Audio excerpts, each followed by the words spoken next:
जय जगन्नाथ समस्त भिएली भाई भाई मान को आज वीडियो स्वागत।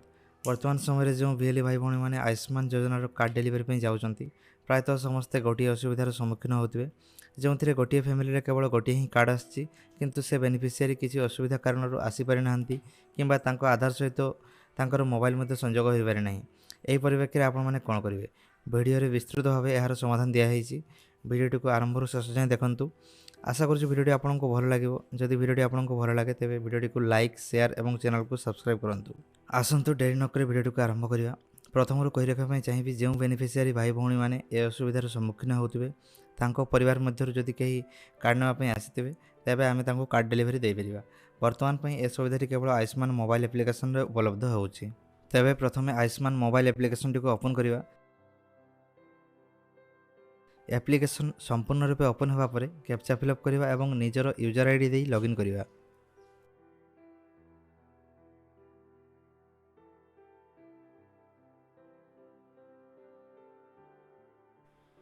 यूजर आईडी लॉगिन होगा पर जो बेनिफिशियरी भाई भौणी ये असुविधार सम्मुखीन होती कार्ड नंबर टी प्रथम आम सर्च करवा। सर्च करने प्रथम आम स्कीम रे पीएमजेवाई सिलेक्ट करवा। स्टेट रे ओडिशा चूज करवा। सब स्कीम रे पीएमजेवाई चूज करवा। तापर सर्च बाय रे क्लिक करी पीएमजेवाई आईडी चूज करवा।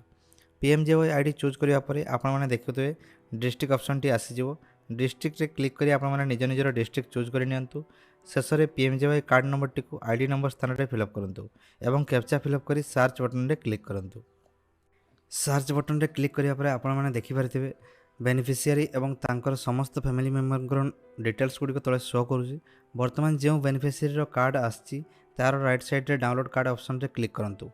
डाउनलोड रे क्लिक कर अल्प समय पर देखिपारे स्क्रीन उपर आउ गोटे नुआ पेज ओपन हो जाइए जार उपर आपने सर्च रेडियो इकेवाईसी डाउनलोड कार्ड एवं डाउनलोड कार्ड को टिके राइट साइड को स्लाइड कले आप कार्ड डेलीवरी ऑप्शन देखिपारे। बर्तमान आम कार्ड डेलीवरी ऑप्शन रे क्लिक करवा। कार्ड डेलीवरी ऑप्शन रे जो बेनिफिशियरी मानकर कार्ड आछि तांको सिलेक्ट करिवा परे एवं तांको फोटो पर क्लिक करंतु। बर्तमान टिके तल को स्लाइड करिया आप देखिपारे ऑथेंटिकेशन ऑप्शन रे बेनिफिशियरी नाम आसी किंतु जेहेतु बेनिफिशियरी बर्तमान उपस्थित नहांती तेणु तांको फैमिली मेंबर जी आसथिबे ऑथेंटिकेशन ऑप्शन रे तांको सिलेक्ट करिवा।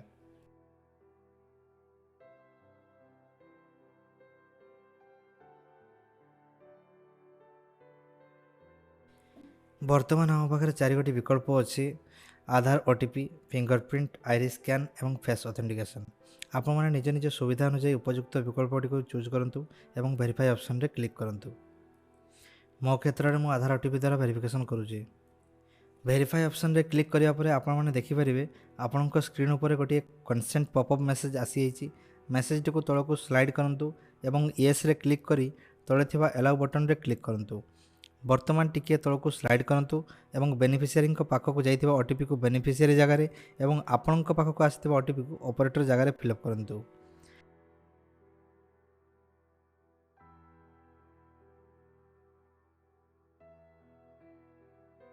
ओटीपी फिलअप कर सारे अल्प समय प्रोसेसिंग होगा आपण मैंने देखिए आपण स्क्रीन उपर अपलोड फोटोग्राफ पेज ओपन हो।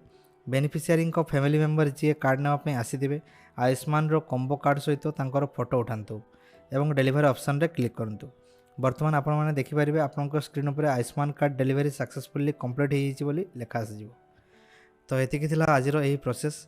आशा करुँची वीडियोटी आपको बहुत भल लगी। जब वीडियोटी आपको भल लगी तेज वीडियो को लाइक शेयर और आम चैनल को सब्सक्राइब करूँ। धन्यवाद। जय जगन्नाथ।